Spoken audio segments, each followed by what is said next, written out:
ये गांव कभी जिंदा था, अब सन्नाटा पसरा था। खाली गलियों में धूल उड़ रही थी, खाली घर खोखली आंखों जैसे दिख रहे थे। सूरज बेरहमी से चमक रहा था, धरती फटी और सूखी थी, सिर्फ हवा की आवाज आ रही थी। गांव वाले चले गए थे, एक एक करके गायब हो गए थे। भूख ने उन्हें लील लिया था, प्यास ने उन्हें पागल कर दिया था। कुआं, उनकी जीवन रेखा सूख गया था। यह उनकी भयानक दुर्दशा की एक गंभीर याद दिलाता था। हवा में मौत की गंध भरी हुई थी, सन्नाटा बहरा कर देने वाला था। यह गांव अब जीवन का स्थान नहीं था, यह एक कब्रिस्तान था, नियति की क्रूरता का भुला दिया गया प्रमाण। गांव के भीतर एक कुआं सूखा पड़ा था। यह निराशा का गड्ढा था जो खालीपन से गूंज रहा था। नीचे अंधेरे में डूबी एक आकृति हिली। यह एक औरत थी, कमजोर और मौत के करीब। वह पानी की तलाश में नीचे रेंग कर आई थी, लेकिन वहां कुछ भी नहीं था, सिर्फ ठंडी सख्त धरती। वह एक चुड़ैल थी, जिंदगी में भी एक बहिष्कृत। अब वह बच्चे को जन्म दे रही थी। उसकी चीखें अंधेरे में गूंज रही थीं, अनसुनी और अनुत्तरित। उसने अपने नवजात शिशु को कसकर पकड़ लिया। मौत के सामने जीवन की एक छोटी सी झिलमिलाहट। मेरे बच्चे, उसने फुसफुसाते हुए कहा। उसकी आवाज कर्कश थी। मेरा बदला लेना, इस गांव का बदला लेना। एक आखिरी सांस के साथ वह चली गई। उसकी आंखें अंधेरे में खाली देख रही थीं। उसका आखिरी विचार उस दुनिया पर एक अभिशाप जिसने उसे त्याग दिया था। उसका बच्चा अंधेरे में अकेला उसकी अंतिम इच्छा को पूरा करने के लिए छोड़ दिया गया था। शिशु परित्यक्त और अकेला चिल्ला उठा। यह कुएं के सन्नाटे में गूंज रहा था एक भयानक वादा। चुड़ैल का श्राप उस पर लगा हुआ था, एक अंधेरी विरासत। वह अपने दिल में उसका बदला लेगा। वह भूख के सिवा कुछ नहीं जानता था, ठंडे क्षमा न करने वाले अंधेरे के सिवा कुछ नहीं। उसने अपने अंगूठे को चूसा, अपने ही मांस में कुछ सांत्वना पाने की कोशिश कर रहा था, लेकिन इतना ही काफी नहीं था, उसे और चाहिए था। दिन रात में बदल गए। वह अपने गुस्से और अपनी भूख से प्रेरित होकर मजबूत होता गया। ऊपर का गांव खामोश था, लेकिन वह जीवन को परे महसूस कर सकता था। वह इसे हवा में सूंघ सकता था और वह इसे पा लेगा। कुआं उसकी जेल थी, लेकिन यह उसका अभयारण्य भी था। उसने इसकी गहराई में नेविगेट करना सीखा। उसकी आंखें अंधेरे में समायोजित हो गईं। वह जीवित रहने के लिए कीड़े मकोड़े चूहे कुछ भी खाता था। जीने की इच्छा, बदला लेने की उसके अंदर प्रबल थी। एक दिन उसने इसे देखा। कुएं के मुहाने पर रोशनी की एक किरण। आशा भड़क उठी। क्या यह मोक्ष था? क्या कोई मदद करने आ रहा था? उसने हाथ बढ़ाया। उसका छोटा सा हाथ प्रकाश की किरण में गायब हो गया, लेकिन रोशनी गायब हो गई। वह एक बार फिर अंधेरे में डूब गया। निराशा ने उसका उपभोग करने की धमकी दी। वह बाहर निकल गया। उसकी छोटी मुट्ठियां सूखी धरती पर पिट रही थी। वह बाहर निकलेगा तो अपना बदला लेगा। भाग 5। अंधेरे में एक झलक। वह बढ़ता रहा। उसका शरीर कठोर परिस्थितियों से मुड़ा हुआ और टेढ़ा हो गया, लेकिन उसकी इच्छा कभी कम नहीं हुई। वह कुएं से बच निकलेगा। वह अपने भाग्य को पूरा करेगा।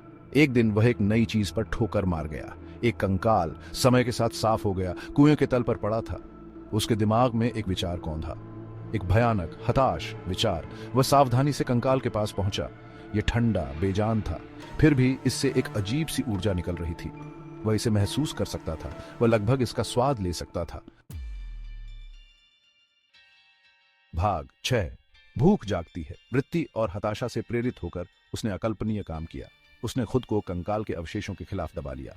वह महसूस कर सकता था कि उसकी ऊर्जा उसमें रिस रही है, उसकी अपनी ऊर्जा के साथ मिल रही है। उसकी रगों में शक्ति का संचार हो गया। उसका रूप बदलने लगा, विकृत होने लगा, बढ़ने लगा। हड्डियां चटक गईं और फिर से बन गईं। मांस ने अपने आप को उसके कंकाल के फ्रेम पर बुन लिया। वह अब बच्चा नहीं रहा, वह कुछ और था, कुछ राक्षसी। उसके भीतर की भूख इतने लंबे समय से निष्क्रिय जीवन में गर्जना हुई। यह किसी और की तरह भूख थी। यह मांस की भूख थी, खून की भूख थी, बदला लेने की भूख थी। उसकी मां की मरती हुई इच्छा उसके कानों में गूंज रही थी। वह उन्हें भुगतान करवाएगा। वह उन सब से कीमत वसूल करेगा। वह कुएं से निकला, निराशा से पैदा हुआ अंधेरे का प्राणी। गांव चांद की भयानक चमक में नहाया हुआ उसके सामने पड़ा था, खाली खामोश प्रतीक्षा कर रहा है। उसका गांव, उसे नष्ट करने के लिए। एक गर्जना के साथ जिसने पृथ्वी की नींव को हिला दिया, उसने अपना रोष प्रकट किया। उसकी आंखें जलते हुए अंगारों की तरह उजाड़ परिदृश्य को देख रही थीं। वह इस गांव को उन लोगों के खून से लाल कर देगा जिन्होंने उसके साथ अन्याय किया था।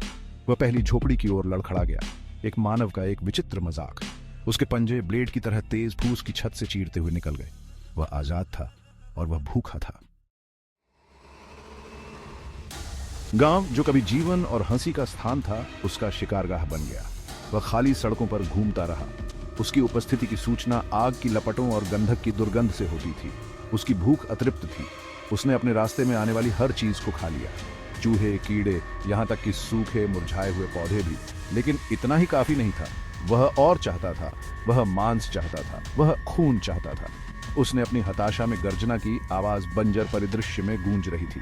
वह बिना राज्य का राजा था, बिना शिकार का शिकारी, लेकिन उसे अस्वीकार नहीं किया जाएगा। वह अपनी भूख मिटाने का एक रास्ता खोज लेगा, भले ही इसके लिए उसे धरती को ही खाना पड़े। वह गांव के चौक पर ठोकर मार गया। उसकी इंद्रियों पर एक नई गंध ने हमला किया। यह फीकी थी, लेकिन अचूक थी। क्षय की गंध, मृत्यु की गंध, उसके अतीत की गंध। उसने अपने पंजे सूखी धरती में खोद लिए, गंदगी और धूल की परतों को चीरता हुआ, और फिर वह उसे मिल गया। गांव वालों के कंकाल के अवशेष, जो लंबे समय से क्षमाशील गर्मी से ग्रस्त थे। उसके चेहरे पर एक विकट मुस्कुराहट फैल गई। यह वह दावत नहीं थी जिसकी उसे लालसा थी, लेकिन इसे करना ही होगा। उसने अपने दांत भंगुर हड्डियों में गाड़ दिए, उन्हें कुचल दिया और भयानक खुशी के साथ तोड़ दिया। उसने खुद को ग्रामीणों के अवशेषों से तृप्त किया। उसकी भूख एक अथाह गड्ढे की तरह थी। वह हंसा, एक खोखली ठंडी आवाज जो खाली सड़कों पर गूंज रही थी। वह एक दानव था, एक राक्षस, और वह जीत गया था। लेकिन उसकी जीत अल्पकालिक थी। जिन लपटों ने गांव को जला दिया था, वे अब उसे भी जला रही थी। वे उसके मांस को चाट रहे थे, उधार लिए हुए मांस और हड्डी को जला रहे थे।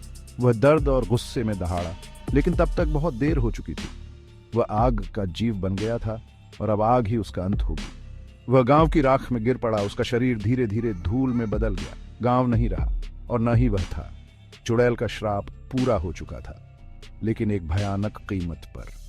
गांव एक उजाड़ बंजर भूमि बनी रही, जो प्रतिशोध की विनाशकारी शक्ति और एक दानव की अतृप्त भूख का प्रमाण थी।